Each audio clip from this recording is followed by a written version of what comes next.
Dios, te damos gracias que permites un día más para conocer tu palabra, las delicias de tu palabra, lo que hay escondido en ella. Sabemos que tú nos adviertes, nos muestras y nos revelas. Este tiempo ha sido de tanta revelación como nunca antes en la historia.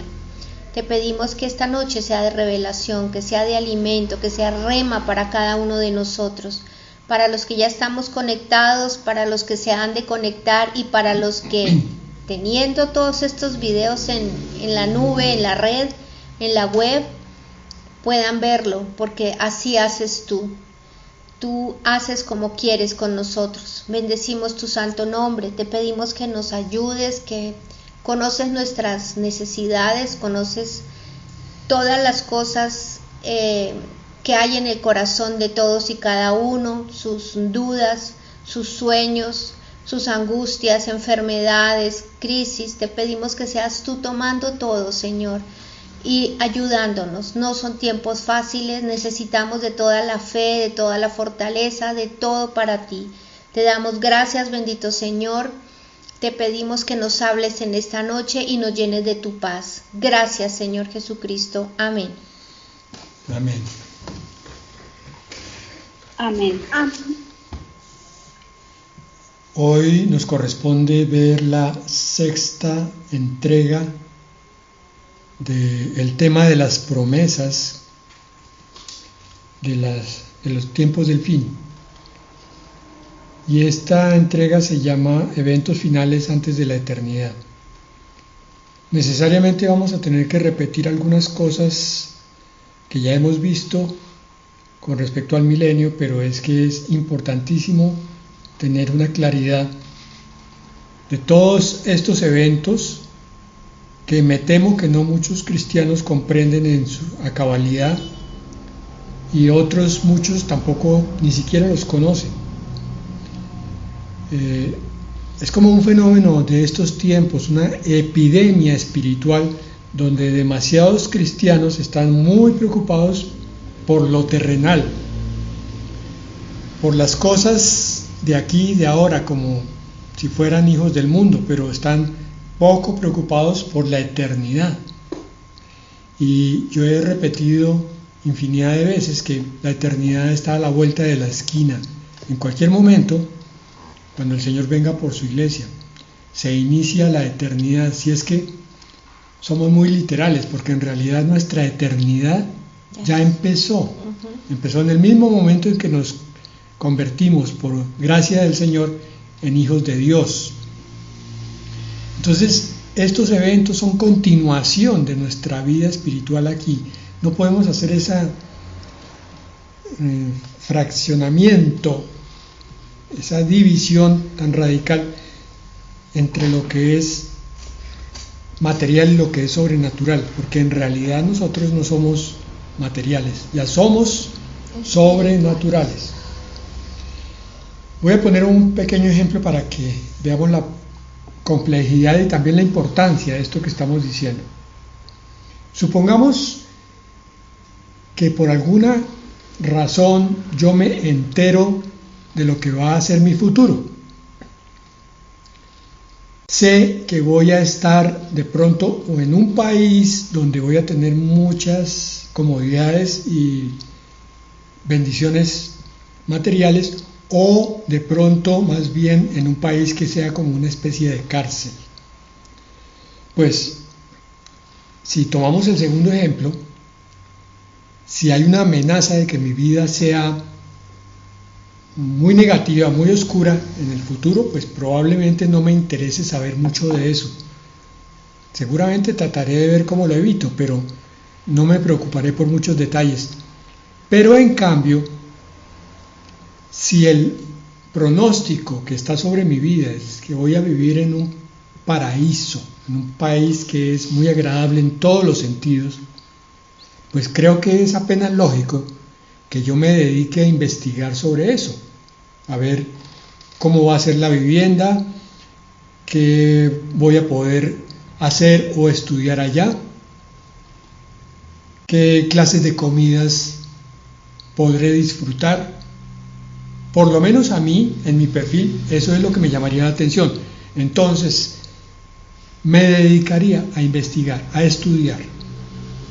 Eso es lo que debería hacer un cristiano, a sabiendas de que si realmente es hijo de Dios, le está esperando un futuro glorioso y por tanto debiera preocuparse por leer la palabra de Dios y por buscar enseñanzas sobre estos temas gloriosos.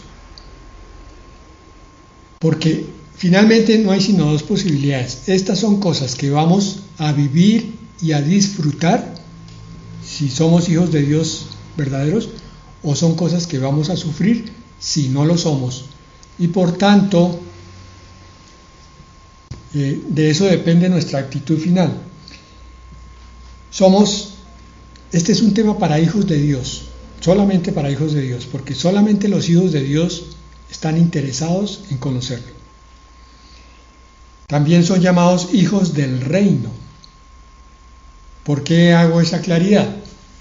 Porque para el Señor el reino es una prioridad, es la parte central de su plan eterno y nosotros debemos conocerlo. Entonces, por tanto, deberíamos, como nacidos de nuevo, ser buscadores del reino. Amén. Y tener una conciencia de eternidad, cosa que ya dije antes, o conciencia de la vida del reino de Dios. Sí. Debemos saber qué es lo que va a pasar. Y es que es tan increíble todo lo que viene, que se convierte en un tema muy apasionante. Entonces yo no puedo comprender que haya personas que, llamándose cristianas, se aburran con estos temas o los evadan, los eviten. Es un deleite. Porque es todo lo contrario. Bueno, entonces, como dije, hay cosas que hay que repetir, y una de ellas es las dos rebeliones finales antes de la eternidad. En resumen, va a haber un gran levantamiento contra Dios y su Cristo al final de la tribulación para empezar el milenio, y es lo que se llama la batalla de Armagedón. Y esa situación se repite, solo que es mucho más rápida, mucho más fugaz, al final del milenio nuevamente. Son dos rebeliones que queda por vivir al mundo. Vamos a ver, ya lo hemos estudiado en Apocalipsis 19, versículos 19 en adelante. Y vamos a considerar entonces otras visiones también aquí. Versículo 19. Vi entonces que la bestia y los reyes de la tierra y sus ejércitos se reunían para luchar contra el que montaba el caballo y contra su ejército. Bueno, acabamos de decir que el propósito de Dios es establecer el reino de Dios.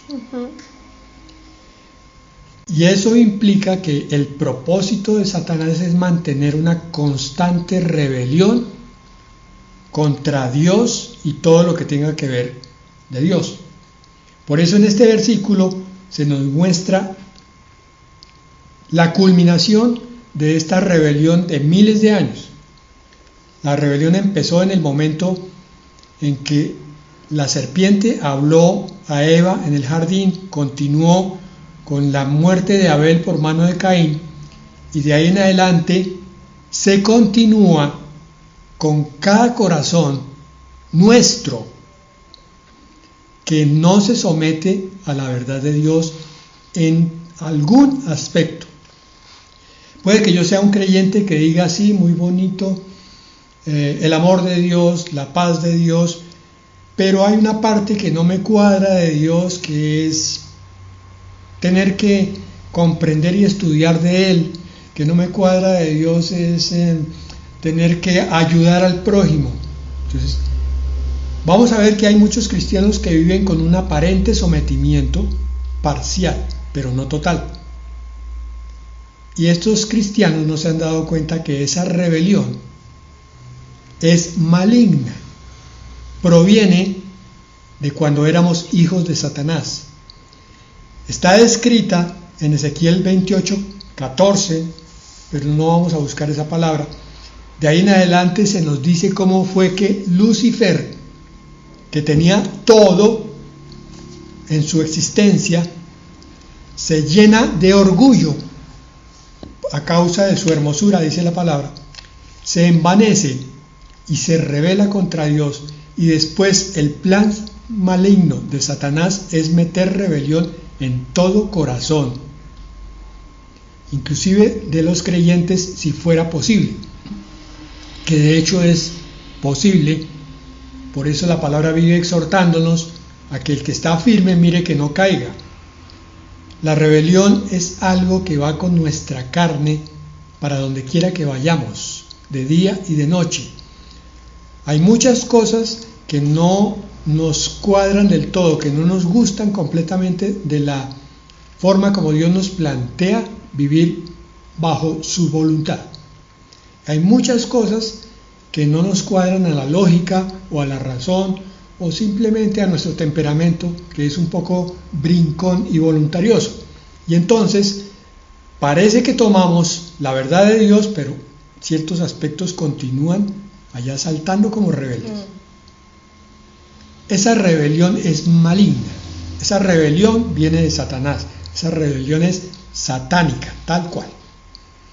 Y es algo que debemos erradicar, como si tuviéramos una infección mortal, porque no nos damos cuenta que mantener esa rebelión allí es lo que no nos deja recibir las bendiciones en plenitud, que no nos deja entender la grandeza de la vida con Dios, y que no nos deja someternos, y por tanto en algún momento podemos caer en situaciones mucho más críticas. Por ejemplo, esta mañana mi esposa me mostraba un material en el cual se indica cómo ciertas comunidades cristianas que empezaron dándole más énfasis del que se debía al Antiguo Testamento, entonces empezaron a caer en el mesianismo, en el judeo-mesianismo, y ahora, ya con el tiempo, están negando la obra redentora del Señor Jesucristo. Estos judeo-mesiánicos empiezan diciendo que Pablo era un hereje, que las epístolas de Pablo están en contravía del Antiguo Testamento, empiezan a desacreditar las epístolas de Pablo, pero ellos no se dan cuenta que con el tiempo ellos mismos empiezan a desacreditar todo el Nuevo Testamento, el Evangelio del Señor Jesucristo, la gracia del Señor Jesucristo. Y entonces Pablo, en la epístola de los Gálatas, habla de que ellos cayeron de la gracia y han regresado a las obras de la ley, y por tanto están bajo maldición. Pero ellos no lo ven, ellos creen que saben más que los cristianos evangélicos. Eso es porque empezaron con un pequeño núcleo de rebelión. Algún día puede que tú tengas una discusión con tu pastor porque algo no te gustó de lo que él dijo, y entonces ese germen de rebelión te va a hacer que te rebeles contra toda la institución de la iglesia donde estás puesto por Dios, y de ahí a dar el salto a una falsa doctrina no hay sino un paso. Mantenerse es algo vital en el corazón del creyente, porque es parte del sometimiento a las circunstancias completas. Uno se somete a la familia que le toca, aunque haya cosas que no le gusten. Se somete a la pareja que le corresponda, aunque haya cosas que no le gusten. Se somete a los hijos que Dios le dio, aunque haya cosas en ellos que no le gusten. Por tanto, a la iglesia, por tanto a la sociedad, a todo, porque finalmente te tiene que someter en el mismo sentido a Dios, aunque haya cosas que no le gusten de lo que Dios dice. Satanás se dio el lujo de decir, no me gusta esto y esto y esto, y miren dónde está terminando. Se rebela contra el propio Hijo de Dios y todo su ejército. Versículo 20, pero miren las consecuencias. La bestia fue apresada, y también el falso profeta, que había hecho señales milagrosas delante de ella, con las que había engañado a los que recibieron la marca de la bestia y habían adorado su imagen. Estos dos fueron lanzados vivos a un lago de fuego que arde con azufre. La condenación no es, estrictamente hablando, un castigo que impone Dios. Es el castigo que se impone el rebelde porque no quiere vivir con Dios. Entonces la conclusión final es que Dios le dice: ¿no quieres vivir conmigo? ¿No quisiste vivir conmigo? Por consiguiente, no vas a vivir conmigo nunca más. Versículo 21. Los demás fueron muertos con la espada que salía de la boca del que montaba el caballo, y todas las aves se saciaron devorando sus cadáveres. Toda rebelión está destinada a juicio y a vergüenza. Esa es la rebelión de Satanás, de la bestia y del falso profeta, pero también es nuestra rebelión. Cuando andamos en rebelión con Dios, más tarde o más temprano vamos a quedar en vergüenza y vamos a ser alcanzados por las consecuencias de nuestra rebelión. Porque el plan de Dios es llegar a un reino donde Él sea precisamente eso, el rey, y la constitución de ese reino sea la palabra de Dios, y no se pueda decir nada más, porque lo único que pueden decir los que se quieren someter a eso es amén, y los que no, pues tienen que ir a hacerle compañía a Satanás y a sus huestes. Versículo 1 del capítulo 20. Vi entonces que un ángel descendía del cielo, llevaba en su mano la llave del abismo y una gran cadena. Apresó al dragón, que es la serpiente antigua, y que es también el diablo y Satanás, y lo ató durante 1000 años, el periodo que estamos considerando.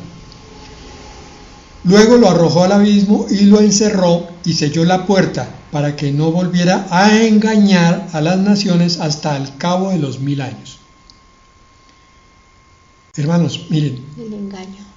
Uno de los secretos de la sabiduría consiste en adquirir temor de Dios. Y el temor de Dios consiste en entender que no hay creación distinta, sino aquella donde Dios ordenó todo con sus leyes, preceptos, amor y gracia, para que funcione armónicamente. Y ese es el plan que Dios va a restaurar. Ningún otro universo ni creación es viable. Quiere decir, por más que soñemos un mundo sin Dios, donde no haya reglas ni leyes, eso no puede existir.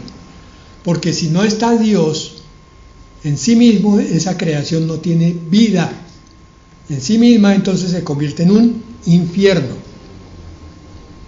Ese concepto tan sencillo es el que no cabe en la cabeza de muchos, entre comillas, cristianos rebeldes, que, como ya dije, se someten parcialmente, pero no totalmente, no se han rendido al Señor. Entonces, aquí en el versículo 3 nos dice que todo engaño es satánico. Satanás vive engañando a todo el mundo. Él vive prometiéndole a la gente cosas que nunca puede cumplir.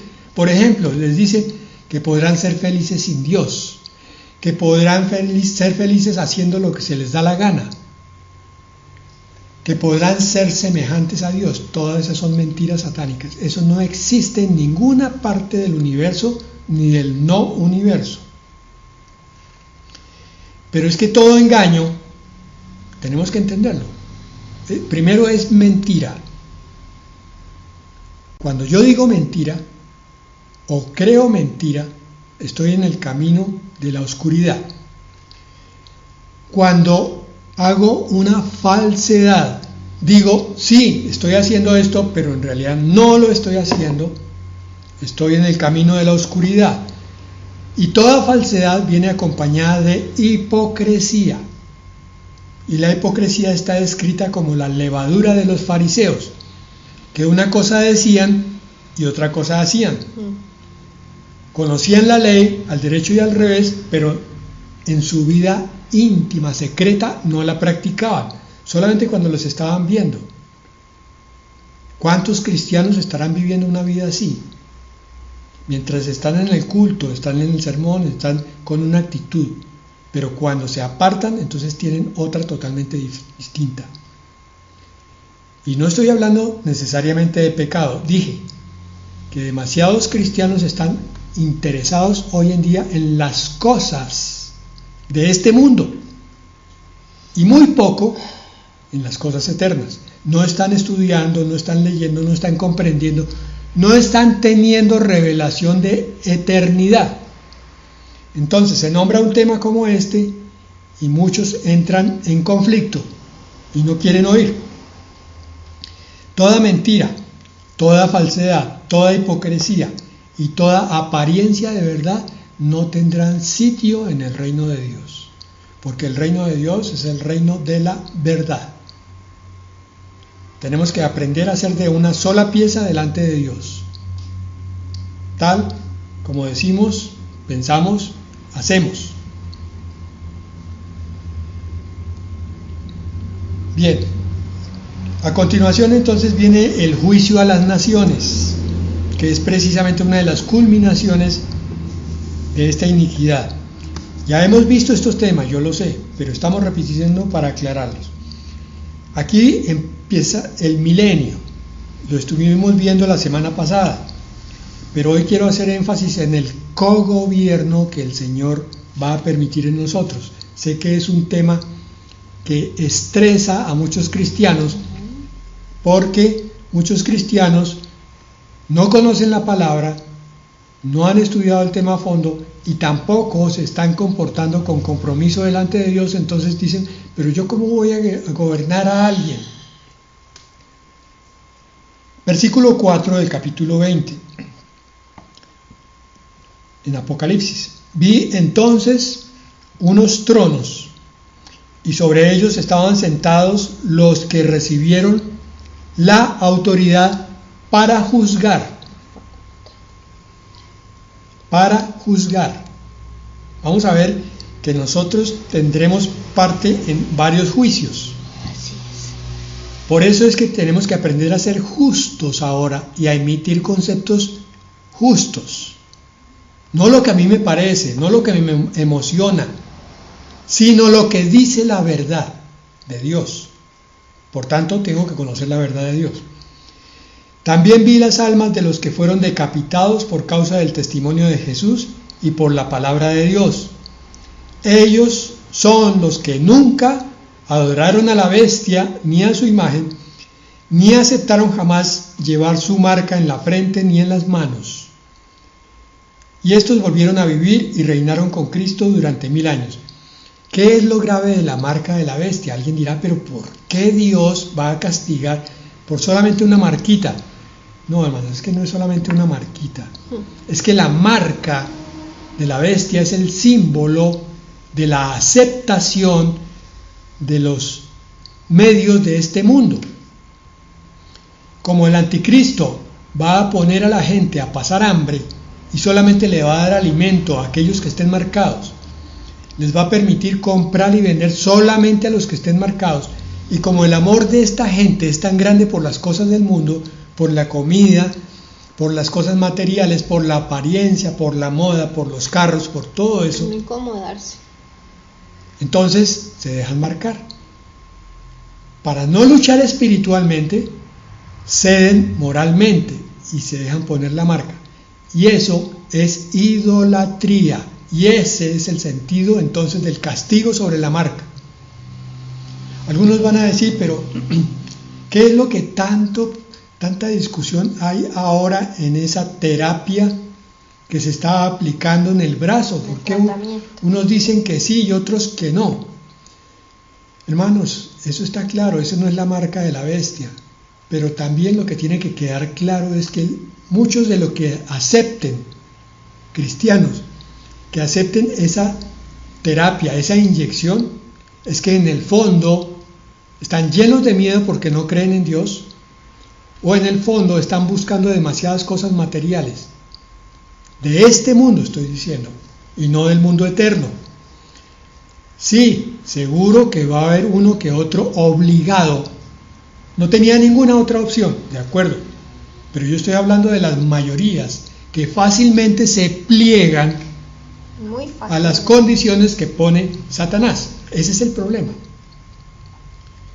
No pueden ahorita menos después. Correcto. Mi esposa me hace caer en cuenta de eso.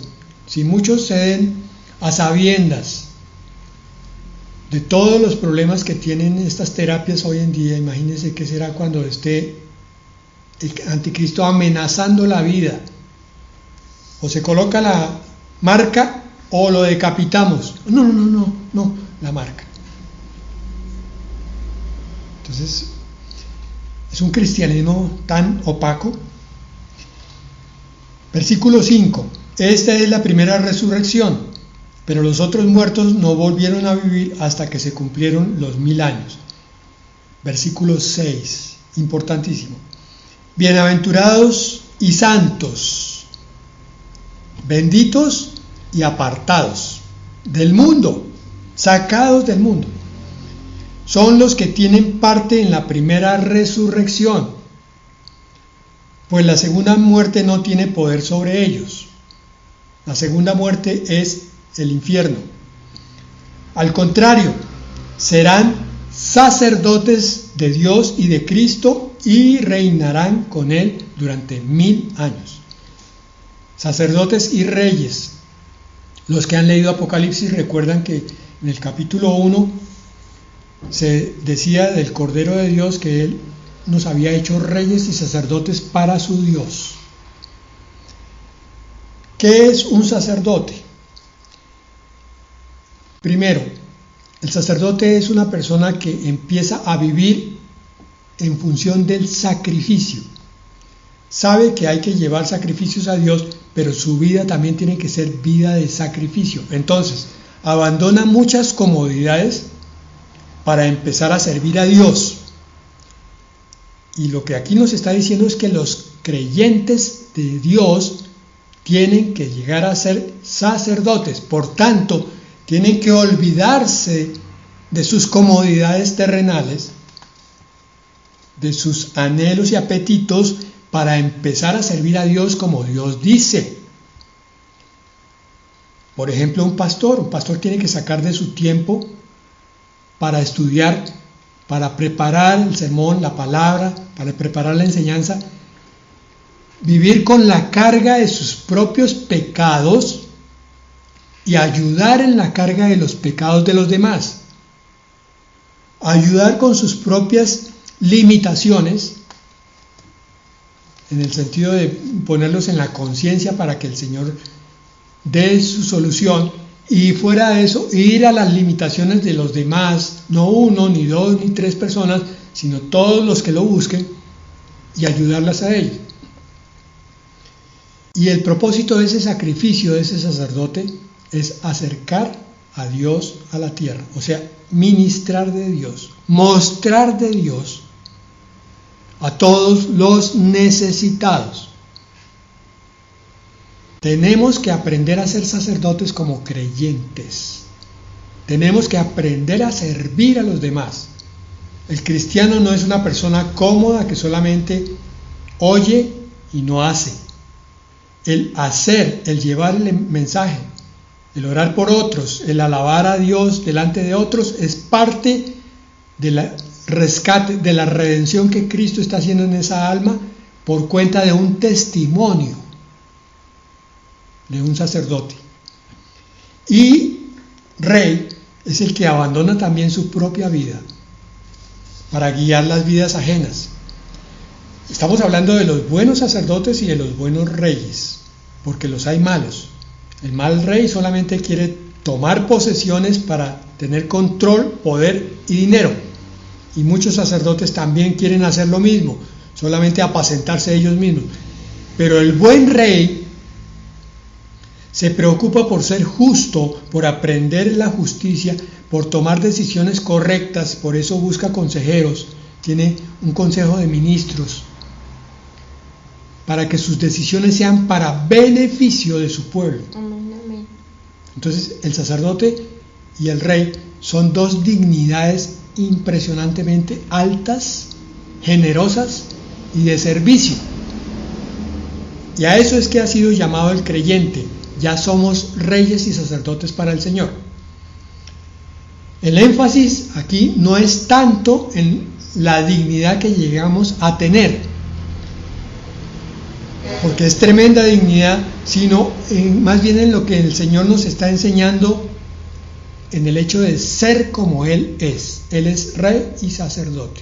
Se preocupó por nosotros, murió por nosotros, vino para mostrarnos a Dios el Padre y ahora viene para establecer el reino con el propósito de bendecir a todos los obedientes.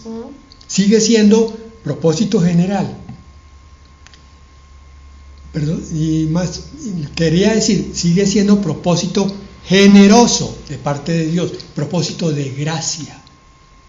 Que nosotros que no tenemos nada, no tenemos vida propia, no tenemos posesiones, no tenemos dominio ni poder sobre nada, nos sea dado todo eso que proviene de Dios. Qué maravilla. Qué maravilla y qué hermosura. Y sin embargo, la mayoría de los creyentes le sacan el cuerpo a esto. Ay, no, eso es tan complicado. No, eso yo no lo entiendo. No, eso es aburrido. No se han puesto siquiera a meditar qué es lo que el Señor quiere darnos. Daniel 7, 25 al 27.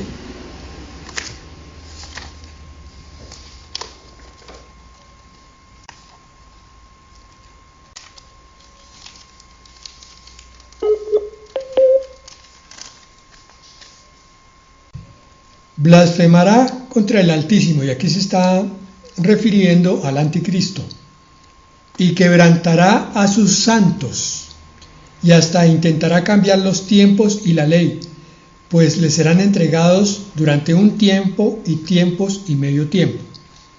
Ya sabemos que esta es la gran tribulación de 3 años y medio, definidas así: un tiempo, un año, tiempos, 2 años, o sea, 3 en total, y medio tiempo, 3 años y medio. Pero cuando el juez ocupe el trono, el juez es el Dios Altísimo, se le quitará el dominio.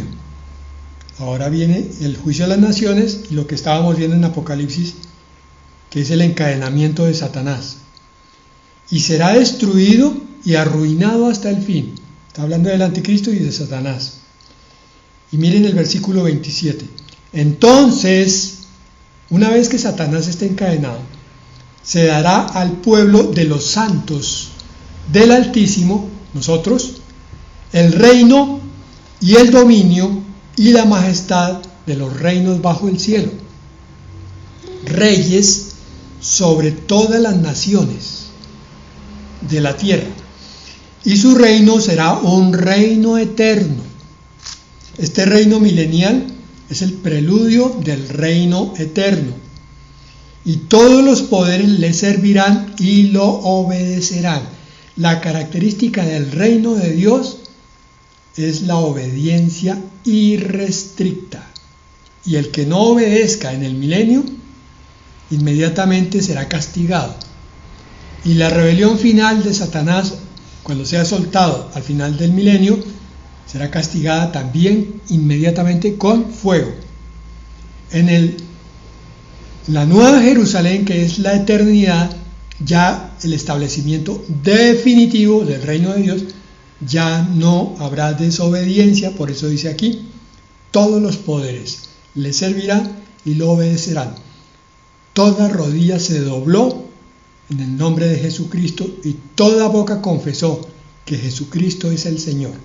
Este es el universo magnífico, perfecto, armonioso, pacífico y lleno de todas las bendiciones.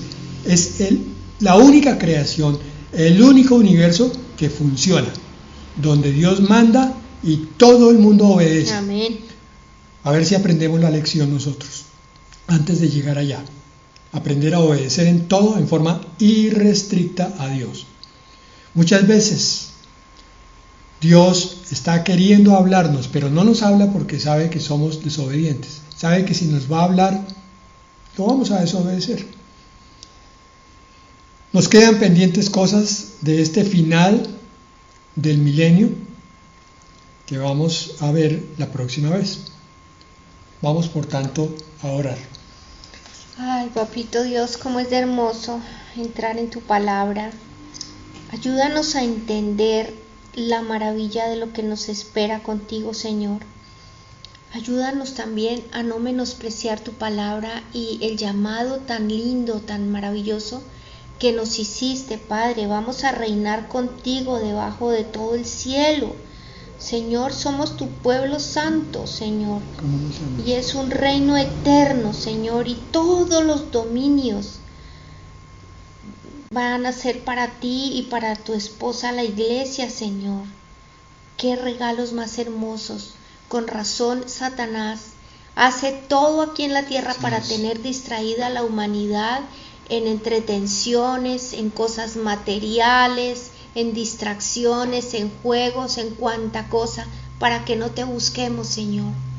Pero tu palabra nos enseña que el que persevere hasta el fin, el que guarde la palabra de su paciencia, el que crea, el que espere en ti, tú eres nuestra maravillosa esperanza, nuestra delicia, Señor. Gracias te damos.